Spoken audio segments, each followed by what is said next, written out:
Hi friends, welcome to my channel. எல்லாரும் எப்படி இருக்கீங்க? நல்லா இருக்கீங்களா? இன்னைக்கு வந்து என்னன்னா ஐவிஎஃப் பற்றி தான் பார்க்க போகிறோம். ஐவிஎஃப் பற்றி நிறைய பேருக்கு நிறைய டவுட்ஸ் இருக்கும். கண்டிப்பாக இதில் வந்து உங்களுக்கு கிளியர் ஆகும்.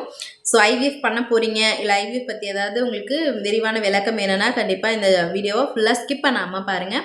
நம்ம சேனலுக்கு ஃபஸ்ட் டைம் புதுசாக வந்து பார்த்துட்ருக்கீங்க அப்படின்னா உமன்ஸ் ரிலேட்டடாக யூட்ரஸ் சம்மந்தமாக, பிசிஓடி சம்மந்தமாக, பெண்கள் சம்மந்தமாக அதிகமாக வீடியோ போட்டுட்ருக்கோம். ஸோ கண்டிப்பாக இந்த மாதிரி வீடியோ யூஸ்ஃபுல்லாக இருக்கும். கண்டிப்பாக நம்ம சேனலுக்கு சப்ஸ்கிரைப் பண்ணி சப்போர்ட் பண்ணுங்கள். ஓகே, இப்போ வந்து ஐவிஎஃப் வந்து நிறைய பேருக்கு வந்து நிறைய தவறான புரிதல் இருக்கும். ஸோ இது பண்ணலாமா வேணாமா, இது இப்படி என்ன அப்படின்னு ஒரு சின்ன கிளாரிஃபை இருக்கும், ஒரு டவுட் இருக்கும். ஸோ அதெல்லாமே இந்த வீடியோவில் உங்களுக்கு கிளியர் ஆகும். வாங்க பார்க்கலாம். ஐவிஎஃப் அப்படிங்கிறது இன்விட்ரோ ஃபெர்டிலைசேஷன், அதாவது வந்து என்னென்னா சோதனை குழாய் கருத்தரிப்புன்னு சொல்லுவாங்க. ஸோ ஒரு குழாயில் வந்து என்னென்னா நமக்கு வந்து பேபி ஃபார்ம் பண்ணி நமக்கு வைக்கிறது தான். இது நிறைய பேருக்கு வந்து தெரியும். ஸோ இது வந்து என்னென்னா 2 டைப் இருக்குது. உங்களுக்கு வந்து ஐவிஎஃப்ல வந்து என்னென்னா 2 டைப் இருக்குது. ஒன்று ஃப்ரெஷ் எம்ப்ரியோ ட்ரான்ஸ்ஃபர், இன்னொன்று ஃப்ரோசன் எம்ப்ரியோ ட்ரான்ஸ்ஃபர். அதாவது உங்களுக்கு உடனே ஃப்ரெஷ்ஷாக உங்களுக்கு பண்ணுறது மெத்தட் ஒன்று இருக்குது, இன்னொன்று ஃப்ரோசன் பண்ணி வச்சு பண்ணுற மெத்தட் இருக்குது. 2 மெத்தட் இருக்குது. அதாவது வந்து 1 மந்தில் ஒரு பண்ணுற ஒரு ப்ரொசீஜர், 3 மந்த்து டைம் எடுத்து பண்ணுற ப்ரொசீஜர், 2 ப்ரொசீஜர் சொல்கிறாங்க. ஸோ இதில் வந்து என்னென்னா நிறைய பேருக்கு 90% ஃப்ரோசன் தான் பண்ணுவாங்க. அதாவது 3 மந்த் ப்ரொசீஜர் தான் பண்ணுவாங்க. 1 மந்த் வந்து என்னென்னா யங் கப்புள்ஸ் அந்த மாதிரி இருந்தீங்க அப்படின்னா கண்டிப்பாக ஃப்ரெஷ் எம்ப்ரியோ ட்ரான்ஸ்ஃபர் வந்து பண்ணுவாங்க. ஐவிஎஃப் வந்து என்னென்னா 100% வந்து ரிசல்ட் கொடுப்பாங்க, 100% வந்து நம்பிக்கையாக இது பண்ணலாமா அப்படின்னு கேட்டிங்கன்னா யாருமே 100% ரிசல்ட் கொடுக்க மாட்டாங்க.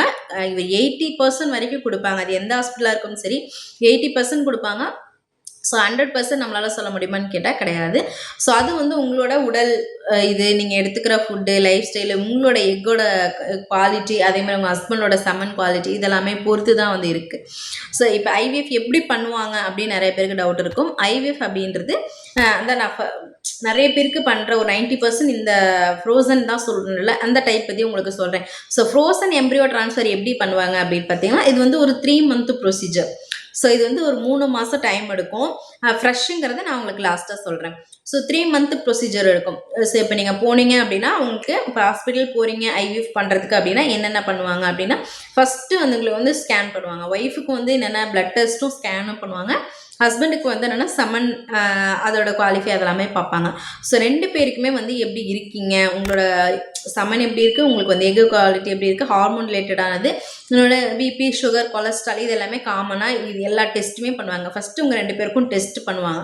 டெஸ்ட்டு பண்ணிவிட்டு அந்த ரிசல்ட்டை பொறுத்து தான் உங்களுக்கு வந்து டிசைட் பண்ணுவாங்க. ஸோ ஃபஸ்ட்டு வந்து என்னென்னா 3 மந்தில் ஃபஸ்ட்டு மந்த் வந்து உங்களுக்கு 2 பேருக்குமே செக்கப்லாம் பண்ணுவாங்க. செக்கப்லாம் பண்ணிவிட்டு ஸ்டார்ட் பண்ணலாம் அப்படின்ட்டு அது வந்து உங்களுக்கு வந்து எவ்வளோ டோசேஜ் வந்து எக்கு குவாலிட்டி பொறுத்து, செமன் இதை பொறுத்து, செமன் ஓகே நல்லா இருந்துச்சு அப்படின்னா உங்களுக்கு வந்து ஏதாவது சத்து மாற்று அந்த மாதிரி கொடுப்பாங்க. இல்லைன்னா செமன் வந்து குவாலிட்டியாக இருக்கிறதுக்கான டேப்லெட்ஸ் வந்து கொடுப்பாங்க. இல்லை உங்களுக்கு செமனில் ஏதாவது ப்ராப்ளம் இருக்குது, அது வந்து என்னென்னா உங்களுக்கு அந்தளவுக்கு இல்லை, கவுண்ட் வந்து இல்லை அப்படின்னா உங்களுக்கு வந்து அதில் வந்து ஊசி போட்டு எடுக்கிற டீசா மெத்தட் மாதிரிலாம் நிறைய மெத்தட் இருக்குது. ஸோ அதுக்கெலாம் உங்களுக்கு வந்து இல்லை, எனக்கு வந்து இருக்குது அப்படின்ற செமன் ஃபஸ்ட்டு பார்க்கணும் அவங்களுக்கு கவுண்ட் இருக்கா அப்படின்னு சொல்லிட்டு. ஏன்னா சுத்தமாக வந்து என்னென்னா அந்த மாதிரி ஏசூஸ்போமியாலாம் சொல்லுவாங்க, சுத்தமாக இருக்காது. அவங்களுக்குலாம் வந்து என்னென்னா எதனால் அது இருக்காதுன்னு சொல்லி அதுக்கு தனியாக அந்த மாதிரிலாம் ஸ்கேன் பண்ணுவாங்க. ஸோ அதுக்கு நான் வந்து அடுத்தடுத்த உங்களுக்கு வீடியோவில் கொடுக்குறேன்.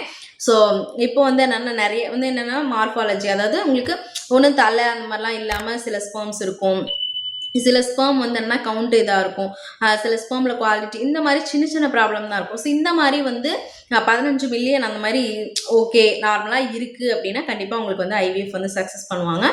அதேமாதிரி ஒய்ஃப்க்கு வந்து என்னென்னா எக்கோட இது பார்ப்பாங்க, எக்கு ஏஎம்ஹெச் லெவல் பார்ப்பாங்க. ஏஎம்ஹெச் வந்து நார்மலாக இருக்கா, எந்த அளவுக்கு இருக்குது, 0 இல்லாமல் அட்லீஸ்ட் வந்து என்னென்னா ஒரு 1 2 அந்த மாதிரி அபவ் இருக்கா அப்படின்லாம் பார்ப்பாங்க. ஸோ அந்த மாதிரிலாம் இருந்துச்சுன்னா கண்டிப்பாக உங்களுக்கு வந்து நல்லாவே சக்ஸஸ் ஆகும். அதே மாதிரி ஏஜ் வந்து பார்ப்பாங்க, உங்களோட ஏஜ் இதெல்லாமே பார்த்துட்டு ஓகே ஸ்டார்ட் பண்ணிவிடுவாங்க. ஸோ ஃபஸ்ட்டு வந்து உங்களுக்கு 2 பேத்துக்குமே அவங்களோட செமன் வந்து குவாலிஃபை ஆகிறதுக்கு ஒரு இது கொடுப்பாங்க, டேப்லெட், அதாவது 15 டேஸ் கொடுப்பாங்க. இவங்களுக்கு வந்து சைட் பை சைடு வந்து டெய்லி வந்து என்னென்னா ஸ்கேன் பண்ணிவிட்டு டேப்லெட் வந்து எக் க்ரோத்துக்கு வந்து இன்ஜெக்ஷன் டேப்லெட் உங்களுக்கு கவுண்ட்டை பொறுத்து கொடுப்பாங்க. ஸோ ஒய்ஃபுக்கு வந்து என்னென்னா எக்கோட வளர்ச்சியை பார்த்துட்டு மானிட்டர் அதை ஸ்கேன் பண்ணிவிட்டு எண்டோமெட்ரியம் லெவல் அதெல்லாம் பார்த்துட்டு எல்லாமே உங்களுக்கு பார்த்துட்டே இருப்பாங்க. ஸோ எக்கு வந்து ஃபஸ்ட்டு வந்து எவ்வளோ வந்து என்னென்னா க்ரோத் ஆகுது அப்படின்றத மானிட்டர் பண்ணுவாங்க. அதேமாதிரி டேப்லெட்டு இன்ஜெக்ஷன் டெய்லியும் போடுவாங்க.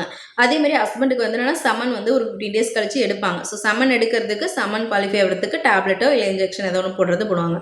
ஸோ ஒரு 15 டேஸ் கழிச்சு உங்களுக்கு எக்கு வந்து நல்லா மெச்சூர் ஆயிடுச்சு, ஒய்ஃபுக்கு வந்து எக்கு நல்லா மெச்சூர் ஆயிடுச்சு, இன்னும் ஒரு 2 டேஸில் வெடிக்க போகுது அப்படின்ற சமயத்தில் என்ன பண்ணுவாங்கன்னா ஹஸ்பண்டை வந்து என்னென்னா செமன் வந்து கொடுக்க சொல்லுவாங்க. ஸோ செமனை வந்து ஸ்டோர் பண்ணுறதுக்கு, செமன் எடுத்து இது பண்ணுறதுக்கு, அதாவது வந்து எக்கு வந்து என்னென்னா 2 டேஸ் வந்து என்னென்னா ரப்சர் ஆக போகுது அப்படின்னா அந்த சமயத்துக்கு வந்து கொடுக்கறதுக்கு ரெடி பண்ணுவாங்க. உங்களுக்கு வந்து என்னென்னா இப்போ ஒரு 2 டேஸில் எக் ரப்சர் ஆக போகுதுன்னா அவங்க ரெடியாக இருந்துக்க சொல்லுவாங்க. எங்கேயும் ஊருக்கு போகிறது அந்த மாதிரி எந்த வேலையாக இருந்தாலும் முடிச்சுக்கோங்க. ஏன்னா கரெக்டாக அவங்க எக்கு எடுக்கும்போது அந்த ஸ்பெர்ம் கண்டிப்பாக அவங்களுக்கு வேணும். ஸோ அதனால் வந்து என்ன பண்ணுவாங்கன்னா அந்த 2 டேஸ் எக் ரப்சருக்கு இன்ஜெக்ஷன் போட்டுட்டு அவங்க ஹஸ்பண்டை வந்து ஹாஸ்பிட்டல் வர சொல்லிடுவாங்க.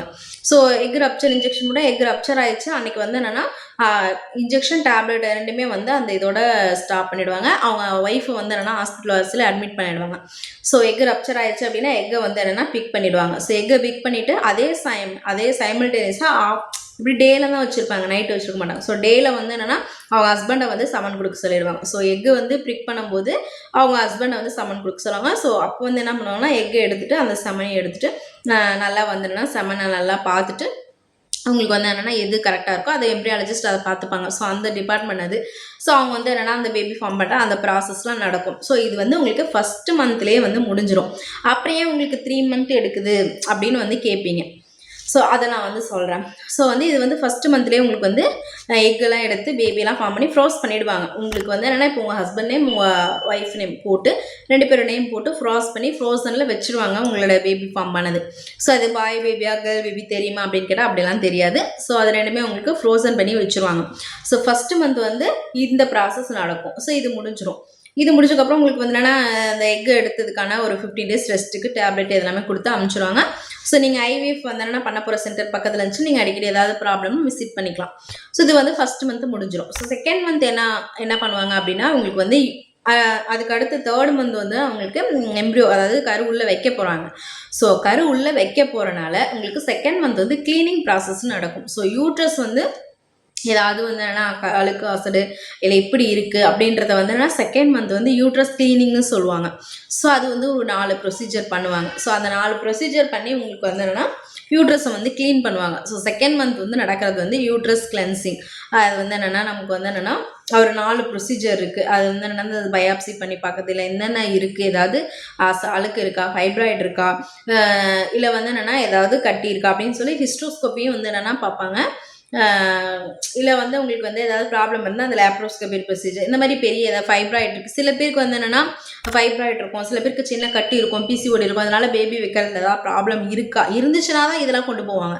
ஸோ இல்லை அப்படின்னா நார்மலாக வந்து அந்த 4 ப்ரொசீஜர் உங்களுக்கு வந்து அந்த 4 ப்ரொசீஜர் வேணும் அப்படின்னா கமெண்ட் பண்ணுங்கள், நான் கமெண்ட்டில் சொல்கிறேன். ஸோ இந்த ப்ரொசீஜர்லாம் வந்து அதை க்ளீனிங் தான். ஆக்சுவலி செகண்ட் மந்த் வந்து க்ளீனிங் தான் நடக்கும். ஏன்னா 3rd மந்த் உங்களுக்கு பேபி வைக்கும்போது எந்த டிஃபால்ட்டும் நடக்கக்கூடாது. அதுக்காக உங்களுக்கு வந்து க்ளீனிங் ப்ராசஸ் அது மாதிரி நடக்கும். அப்படி உங்களுக்கு ஏதாவது முன்னாடியே வந்து கட்டி அது மாதிரிலாம் இருந்தால் அதுவும் வந்து சொல்லிவிடுவாங்க. இப்போ உங்களுக்கு வந்து ஐவிஎஃப் பண்ண போகிறீங்க, அதான் நான் சொன்னேன்ல ஃபஸ்ட்டு செக்கப்லேயே வந்து இந்த ஃபைப்ராய்டு இருக்குது, இதை நம்ம செகண்ட் மந்தில் பிளான் பண்ணிக்கலாம் அப்படின்னு சொல்லுவாங்க. ஸோ அந்த ஆப்ரேஷன் அந்த மெத்தட்லாம் வந்து செகண்ட் மந்த் பிளான் பண்ணி க்ளீன் பண்ணிட்டுருவாங்க. ஸோ இது வந்து செகண்ட் மந்த் அதனால தான் வந்து சொல்கிறது. அதுக்கப்புறம் 3rd மந்த் வந்து என்னென்னா நமக்கு எம்ப்ரியோ வைக்க போகிறாங்க. ஸோ எம்ப்ரியோ வைக்க போகிறதுக்கு என்னென்ன ப்ராசஸ் நடக்கும் அப்படின்னா ஃபஸ்ட்டு மந்த் நீங்கள் வந்து எல்லாமே உங்களுக்கு வந்து நீங்கள் வந்து டே 2க்குள்ள தான் வர சொல்லுவாங்க. அதாவது பீரியட் ஆகி செகண்ட் டேல தான் நீங்கள் போவீங்க. எல்லாமே ஃபஸ்ட்டு மந்த்தும் டே 2ல தான் போவீங்க, செகண்ட் 3rd இந்த 3 மந்த்துமே உங்களுக்கு டே 2ல தான் ஸ்டார்ட் பண்ணுவாங்க. ஸோ கரெக்டாக உங்களுக்கு வந்து பீரியட்ஸ் அந்த வர்றதுக்கான டேப்லெட்ஸ் எல்லாமே கொடுத்துருவாங்க. ஸோ கரெக்டாக உங்களுக்கு பீரியட்ஸ் வரும்.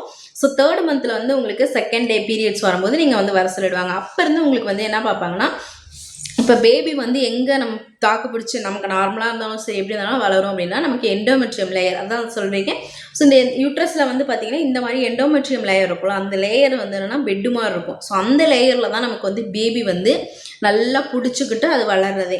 ஸோ இந்த மாதிரி இருக்கும்போது இந்த லேயரை வந்து என்னென்னா பார்ப்பாங்க. ஸோ அது வந்து ட்ரிபிள் லேயர்னு சொல்லுவாங்க. ஸோ அந்த ட்ரிபிள் லேயரை வந்து வாட்ச் பண்ணுறது அது 3rd month procedure. So 3rd மந்தில் பார்த்திங்க அப்படின்னா நமக்கு வந்து அந்த ட்ரிபிள் லைன் வந்து என்னென்னா பார்க்க ஆரம்பிச்சிடும். ஸோ செகண்ட் டே வருவாங்க, ஸ்கேன் பண்ணுவீங்க, அந்த எண்டோமெட்ரியம் வளர்கிறதுக்கு டேப்லெட் எல்லாமே கொடுப்பாங்க. ஸோ மானிட்டர் பண்ணுவாங்க. 2 டேஸ் ஒன்ஸ் 3 டேஸ் ஒன்ஸ் வர சொல்லிக்கிட்டே இருப்பாங்க. ஸோ அது எப்போ வந்து உங்களுக்கு நார்மல் லெவல் நான் வந்து ஆல்ரெடி சொல்லியிருக்கேன். நார்மல் லெவல் வந்து 8 to 9 இல்லை 9 to 11 அந்த மாதிரி இருக்கணும். ஸோ அந்த மாதிரி லெவலுக்கு 8 to 11க்குள்ளே எப்போ வந்தோன்னா உங்களுக்கு 9 to 11 வந்து ஒரு நல்ல ஒரு இதுன்னு வச்சுக்கோங்களேன். ஸோ அந்த மாதிரி 9 to 11 வரும்போது உங்களுக்கு வந்து கைனகாலஜிஸ்ட் வந்து என்னென்னா சொல்லிடுவாங்க இது வந்து ஓகே அப்படின்னு சொல்லிட்டு. ஸோ அது வர வரைக்கும் உங்களுக்கு 2 days once 3 days once tablet இதெல்லாம் நோட் பண்ணிக்கிட்டே இருப்பாங்க. எண்டோமெட்ரியம் வளருதான்னு சொல்லிட்டு. ஏன்னா நிறைய பேருக்கு வந்து லாங்காக அதாவது ஏஜ் அதிகமாக எடுக்கும் போதும் நிறைய பேருக்கு இந்த எண்டோமெட்ரியம் வளரவும் வளராது. ஸோ அந்த மாதிரி இருக்கும்போது அதுக்காக நோட் பண்ணுவாங்க எவ்வளோ வந்திருக்கு 3 வந்திருக்கா 4 வந்திருக்கா அப்படி இன்க்ரீஸ் ஆகிட்டே இருக்கா அப்படின்னு சொல்லிட்டு. சில பேருக்கு வந்து அது இன்க்ரீஸ் ஆகலை அப்படின்னா அதுக்கு வந்து என்னன்னா அது வளர்கிறதுக்கு இன்ஜெக்ஷன் அந்த மாதிரிலாம் போடுவாங்க. ஸோ சில பேருக்கு அந்த அந்த மந்த் வந்து என்னென்னா உங்களுக்கு இது வந்து என்னென்னா ஒரு 9 எட்டலை எண்டோமெட்ரியம் வந்து 9 எட்டலை 9 வரல அப்படின்னா அந்த மந்த் உங்களுக்கு வைக்க மாட்டாங்க. ஸோ அதை வந்து என்னென்னா ஸ்டாப் பண்ணிவிட்டு உங்களுக்கு அந்த எண்டோமெட்ரியம் நல்லா க்ரோத் பண்ணி விட்டுட்டு அடுத்த மந்த் தான் உங்களுக்கு வந்து ப்ராசஸ் பண்ணுவாங்க. இது வந்து முக்கால்வாசி நடக்க சான்ஸ் இல்லை. பட் ஆனால் 20% பீப்புளுக்கு இது நடந்திருக்கு. ஏன்னா நான் ஐவிஎஃப் சென்டரில் ஒர்க் பண்ணனால சொல்கிறேன். ஒரு 20% பேருக்கு வந்து என்னென்னா அந்த எண்டோமெட்ரியம் க்ரோத்தில் தான் டிஃபெக்ட் இருக்கும். ஸோ சில யங்காக இருக்காங்க இப்போ வந்து என்னென்னா 30-35க்குள்ளே இருக்காங்க அப்படின்னா ஈஸியாக வந்து என்னென்னா அது க்ரோத் ஆகிடும். ஸோ அதில் ஒன்றும் ப்ராப்ளமே கிடையாது. ஸோ அந்த மாதிரி உங்களுக்கு வந்துருச்சு. இப்போ வந்து உங்களுக்கு வந்து 9 வந்துருச்சு அப்படின்னா அதை வந்து என்னென்னா ஹாஸ்பிட்டலுக்கு வர சொல்லிட்டு உங்களுக்கு வந்து அட்மிட் பண்ண சொல்லிடுவாங்க. ஸோ அந்த எண்டோமெட்ரியம் அதை லேயர் வந்து என்ன பண்ணுவாங்க அப்படின்னா டாக்டர்ஸ் வந்து என்னென்னா ஆப்ரேஷன் தேட்டரில் அந்த உங்களுக்கு ஃப்ரீஸ் பண்ணி வச்சுருந்தாங்களா அந்த கருவை வந்து அவங்களுக்கு உள்ளே வந்து பதிக்கிறதுக்கு கருப்பதி அந்த இதை வந்து என்னென்னா 3rd மந்தில் பண்ணுவாங்க.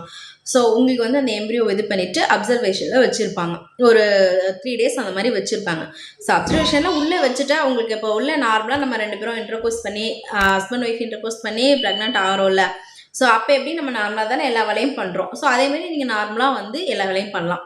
உங்களுக்கு எந்த பிரச்சனையுமே வரல. நீங்கள் நார்மலாக வீட்டுக்கு போயிடலாம்னு சொல்லுவாங்க. அதுக்குன்னு நீங்கள் வந்து நான் வெயிட்டை தூக்குறது மாடிப்படி ஏறுறது குதிக்கிறது அந்த மாதிரி இல்லை. உங்களுக்கு நார்மலாக எல்லா ஒர்க்கும் நீங்கள் பண்ணலாம். ரொம்ப அது மாதிரி பாத்ரூம் போகிறது அதெல்லாம் எல்லாமே உங்களுக்கு ப்ராப்ளம்லாம் கேட்பாங்க என்னென்ன இருக்குது அப்படின்னு சொல்லிட்டு ஏதாவது ப்ராப்ளம் இருக்கா. ஸோ அந்த 3 டேஸில் உங்களை அப்சர்வேஷன் பண்ணி தான் உங்களுக்கு அனுப்புவாங்க. என்ன டேப்லெட் வேணும் என்ன இன்ஜெக்ஷன் எல்லாமே கரெக்டாக கொடுத்து அனுப்பிச்சிருவாங்க. நீங்கள் வந்து என்னென்னா கரெக்டாக ஒரு 2 வீக்ஸ் அந்த மாதிரி வெயிட் பண்ணுவோம். ஆமாம் எப்படி வந்து என்னென்னா ப்ரெக்னென்ட் ஆனால் ஒரு 2 வீக்ஸ் கழிச்சு போடு செக் பண்ணுறது ப்ரெக்னன்சி கார்டெல்லாம் பார்ப்போம். ஸோ அது மாதிரி உங்களை ஹாஸ்பிட்டல் வர சொல்லுவாங்க. ஸோ ஒரு 2 வீக்ஸ் ஒரு 10 டேஸ் கழிச்சு ஹாஸ்பிட்டல் வர சொல்லி கோடெல்லாம் வருதா அப்படின்னு ப்ரெக்னன்சி கார்டை ஹாஸ்பிட்டலே செக் பண்ணுவாங்க. கைனகாலஜிஸ்ட் வர சொல்லி ஹாஸ்பிட்டலே செக் பண்ணுவாங்க. சப்போஸ் நீங்கள் வந்து கோடெல்லாம் வந்துருச்சு அப்படின்னா ஏதாவது ஸ்கேன் பண்ணுறது இல்லை பீட்டா சிஜி எல்லாமே உங்களுக்கு பார்க்க ஆரம்பிச்சிருவாங்க. ஸோ இதுதான் உங்களுக்கு வந்து ஐவிஎஃப் ப்ரொசீஜர். ஸோ 10th டேலே உங்களுக்கு தெரிஞ்சிடும். இல்லை ஒரு 2 வீக்ஸ் கழிச்சு உங்களை வர சொல்லி பார்ப்பாங்க. இன்கேஸ் வரல அப்படின்னா லேட்டாயும் நிறைய பேருக்கு ஹார்ட் பீட் வந்திருக்கு. லேட்டாயும் வந்து நிறைய பேர் ப்ரெக்னன்சி காட்டியிருக்கு. ஸோ பீட்டா சிஜி வந்து என்னென்னா 3 பார்ப்பாங்க. ஃபஸ்ட்டு எப்படி இருக்குது, செகண்ட் இன்க்ரீஸ் ஆகுதா, 3rd இன்க்ரீஸ் ஆகுதா, அப்புறம் வந்து என்னென்னா ஸ்கேன் பண்ணுறது ஆட்டோமேட்டிக்காக அடுத்தடுத்த ப்ரொசீஜர் பண்ண ஆரம்பிச்சிருவாங்க. ஸோ நிறைய பேருக்கு வந்து என்னென்னா முக்கால்வாசி நான் இந்த ஹாஸ்பிட்டல் வந்து 80% வந்து ப்ரெக்னென்ட் ஆகியிருக்காங்க, டெலிவரியும் ஆகிருக்கு. ஸோ அந்த இதெல்லாம் முடிஞ்சிடும் உங்களுக்கு வந்து கன்ஃபார்ம் ஆகிடும். ஸோ ஐவிஎஃப்பில் பார்த்தீங்க அப்படின்னா நிறைய பேர் வந்து உங்களுக்கு மோஸ்ட்லி ட்விங்ஸ் தான் வைப்பாங்க. ஏன்னா அவ்வளோ செலவு பண்ணி அவ்வளோ எஃபோர்ட் எடுத்து இவ்வளோ வருஷம் கழிச்சதுனால ட்விங்ஸ் வைப்பாங்க. சில பேருக்கு ட்விங்ஸ் வந்து கன்ஃபார்மாக சக்ஸஸ் ஆயிரும். முக்கால்வாசி பேர் வந்து என்னென்னா சிங்கிள் இதாகிடுச்சு அப்படின்னாலுமே சிங்கிள் இருக்கும்ல. ஸோ அதுக்காக தான் அந்த ஒரு ரீசனு. இன்னொன்று வந்து என்னென்னா நிறைய பேர் வந்து என்னென்னா ஆசைப்படுவாங்க இவ்வளோ நாள் கழிச்சு தானனால. சில பேர் வந்து என்ன வேணும்னா எனக்கு சிங்கிள் பேபியே போகுதுன்றவாங்க. சிங்கிளே வைங்க அதை உங்களோட கேட்டு தான் ஒப்பீனியன்லாம் கேட்டு தான் வைப்பாங்க. அது சிங்கிள் வைக்கவா ட்விங் வைக்கவா அப்படின்னா. ஸோ சில பேருக்கு வந்து என்னென்னா சிங்கிள் அதேமாதிரி சிங்கிள் வச்சுட்டு ஆப்ரேஷன்லாம் பண்ணுவாங்க அப்படின்லாம் கிடையவே கிடையாது. உங்களுக்கு ஐவிஎஃப் இருந்தால் ஆப்ரேஷன் அந்த மாதிரிலாம் நடக்கும் அப்படின்லாம் கிடையவே கிடையாது. நல்லாவே உங்களுக்கு வந்து என்னென்னா ஐவிஎஃப் பண்ணால் ஆப்ரேஷன் அந்த மாதிரிலாம் நினச்சி பயப்பட வேணாம். உங்களுக்கு எல்லாமே வந்து நார்மலும் பண்ணுவாங்க. ட்விங்ஸ் இருக்குது அது ஏதாவது எமர்ஜென்சி சுச்சுவேஷன் உங்களுக்கு வந்து என்னென்னா இது லோ லையிங் பிளாசண்டா அந்த மாதிரி பிரச்சனை நிறையா பிபி சுகர் அது மாதிரி ஏதாவது மெயினான ப்ராப்ளம் இருந்தால் மட்டும் தான் நமக்கு ஆப்ரேஷன் அந்த மாதிரிலாம் கொண்டு போவாங்க. ஸோ நீங்கள் ஐவிஎஃப் பற்றியெல்லாம் பயப்பட வேணாம். ஐவிஎஃப் பண்ண போகிறீங்க இல்லை பண்ண போகிறாங்க அப்படின்னா இதில் ஏதாவது டவுட் இருந்துச்சு அப்படின்னா கண்டிப்பாக இந்த வீடியோ உங்களுக்கு யூஸ்ஃபுல்லாக இருக்கும். நிறைய பேர் வந்து இதில் வந்து நிறையா பயந்துக்கிட்டு அந்த மாதிரிலாம் இருப்பாங்க. பயப்படாதீங்க. உங்களுக்கு என்ன இதாக இருந்தாலுமே அங்கே இருக்க கைனகாலஜிஸ்ட்டாக இருக்கட்டும் அங்கே இருக்க கவுன்சிலர் ஆகட்டும் நிறைய பேர் உங்களுக்கு இருக்காங்க சப்போர்ட் பண்ணுவாங்க. ஸோ கண்டிப்பாக நான் ஐவிஎஃப் ஆதரிக்கிறேன் அப்படின்னு நீங்கள் நினைக்க வேணாம். இதில் வந்து பண்ண போகிறீங்க அப்படின்னா டவுட் இருந்துக்கும் அப்படின்னா இது கண்டிப்பாக கிளியராக இருக்கும். இல்லை வேறு ஏதாவது உங்களுக்கு டவுட் இருக்குது ஐவிஎஃப் பண்ணி ஏதாவது ஆஃப்டர் ஏதாவது இருக்குது டவுட்டு இல்லை பிஃபோர் நான் பண்ண போகிறேன் அதில் ஏதாவது டவுட் இருந்தாலும் கமெண்ட் பண்ணுங்கள். கண்டிப்பாக ரிப்ளை பண்ணுறேன். இந்த வீடியோ வந்து ரொம்பவே யூஸ்ஃபுல்லாக இருக்கும். பிடிச்சிருந்தா லைக் பண்ணுங்கள், கமெண்ட் பண்ணுங்கள், சப்ஸ்கிரைப் பண்ணி ஷேர் பண்ணுங்கள். தேங்க்ஸ் ஃபார் வாட்சிங். நெக்ஸ்ட் வீடியோவில் பார்க்கலாம். பாய்.